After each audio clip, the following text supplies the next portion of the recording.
आप मन के बहुत बहुत स्वागत है। आज हमन हा निर्देशांक ज्यामिति अध्याय 6 प्रश्नावली 1 के सवाल ला बनाबो। तो देखो, ये सवाल ला बनाए के पहले मैं कुछ बात आप ला बताना चाहता हूँ। जैसे कि एक पहला प्रश्न हमन पढ़ के देखथन, नीचे कुछ बिंदुओं के निर्देशांक दिए गए हैं। तो निर्देशांक का चीज है, उन्हें निर्देशांक समतल पर प्रदर्शित कर बताइए कि बिंदु किस चतुर्थांश में है।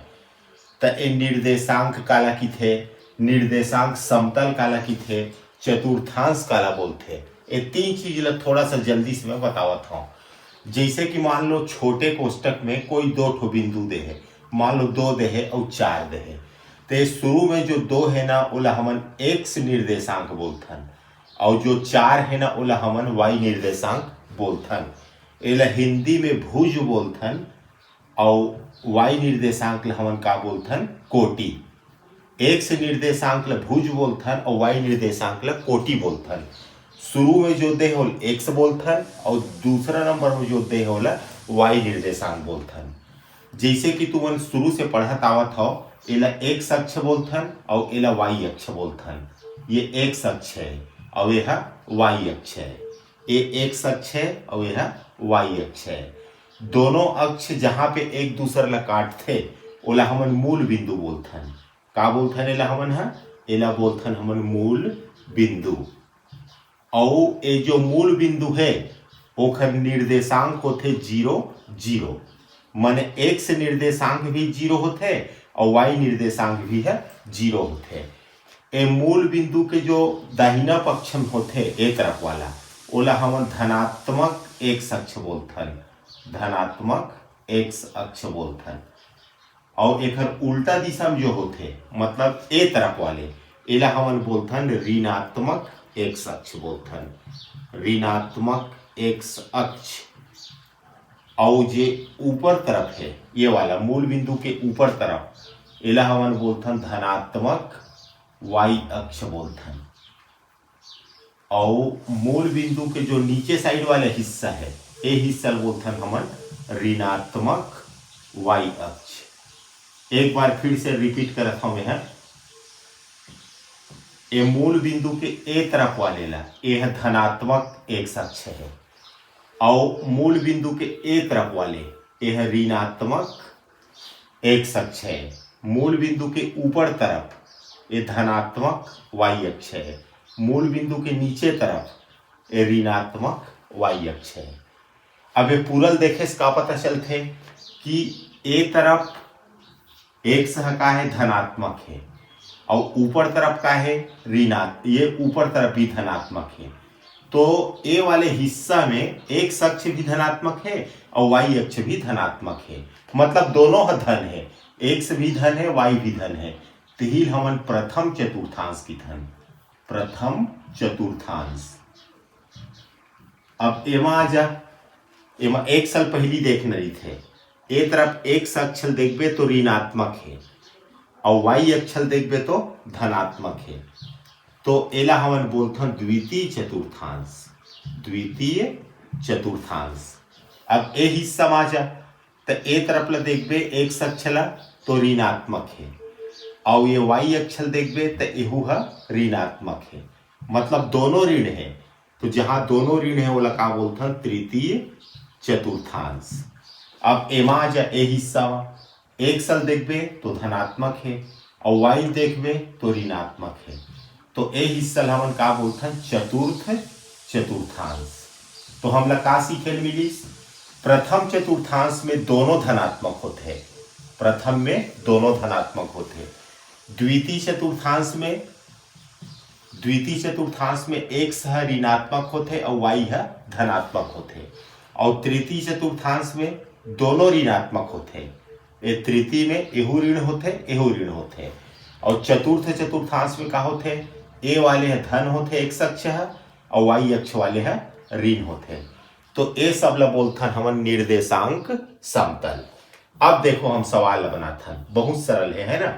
निम्नलिखित बिंदुओं के नीचे कुछ बिंदुओं के निर्देशांक दिए गए हैं, उन्हें निर्देशांक समतल पर प्रदर्शित कर बताइए कि बिंदु किस चतुर्थांश में है। हमारा पहला बिंदु है 3 4, तो 3 4 ला कैसे हमन ह प्रदर्शित करबो। जैसे कि ये एक्स अक्ष हो गए और ये हो गए तो वाई अक्ष, ये एक्स अक्ष हो गए और ये वाई अक्ष है, ये हो गए तो मूल बिंदु। अब पहला बिंदु का है हमारे पास 3 4 माने एक्स अक्ष में 3 और वाई अक्ष में 4 देखना है। एक्स अक्ष में 3 देखना है तो 3 और 4 ये दोनों धनात्मक है ना, ये 3 भी धनात्मक है 4 भी धनात्मक है, तो ये प्रथम चतुर्थांश में ही होते दोनों धन। तो एक्स अक्ष में 3 देखना है तो 1 1 ये 2 और ये 3, और वाई अक्ष में 4 देखना है तो 1 2 3 और ये 4।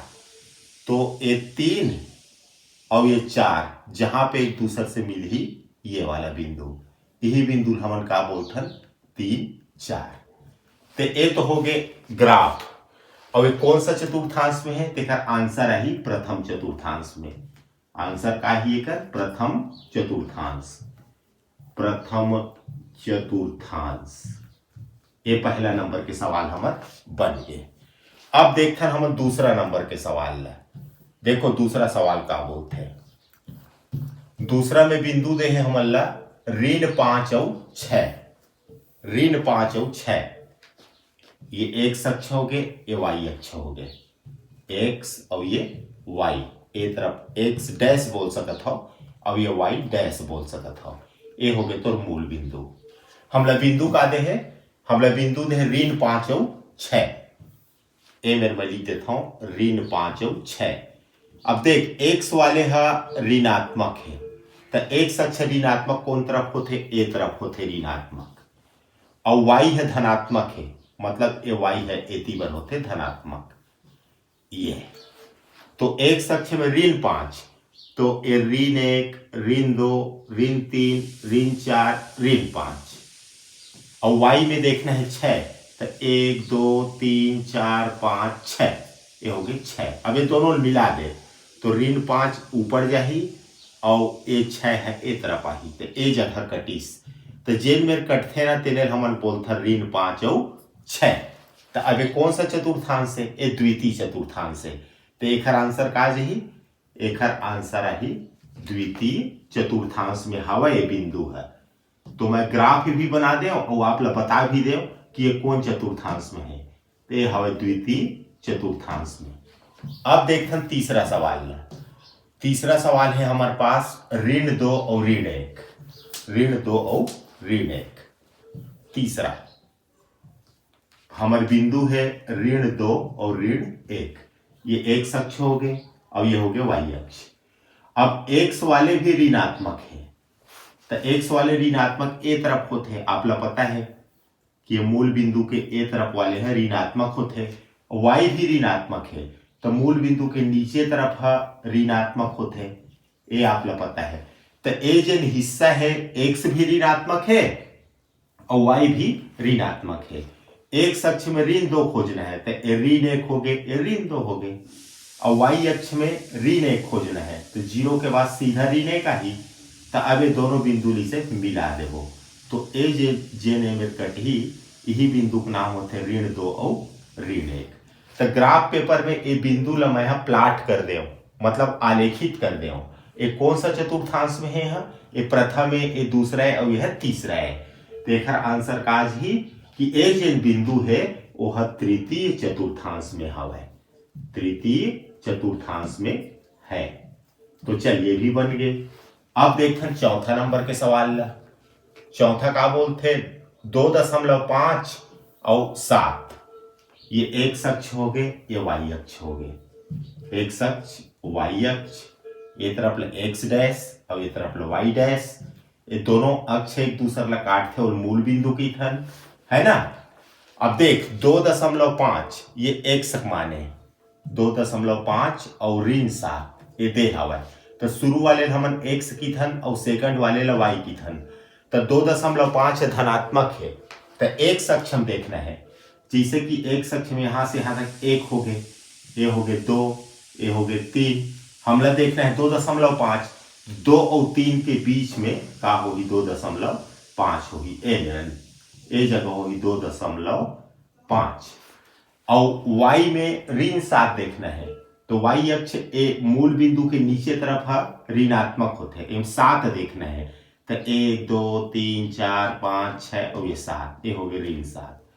तो ए ऋण 7 और ए ला दोनों ला इसे मिला दे तो ए मेरन कटीस, यही कटान बिंदु यही प्रतिच्छेद बिंदु हमन की धन 2.5 और ऋण 7। अब ये कौन सा चतुर्थांश में है तो एक आंसर आज ही आपके पास चतुर्थांश चतुर्थ में हवे, ये पहला, ये दूसरा, ये तीसरा और ये चौथा। तो एक कंप्लीट हो गया हमारा पहला सवाल। अब देखते हैं दूसरा सवाल ला। दूसरा सवाल का बोलते निम्नलिखित बिंदुओं के निर्देशांक के आधार पर बताइए कि बिंदु किस अक्ष पर स्थित है।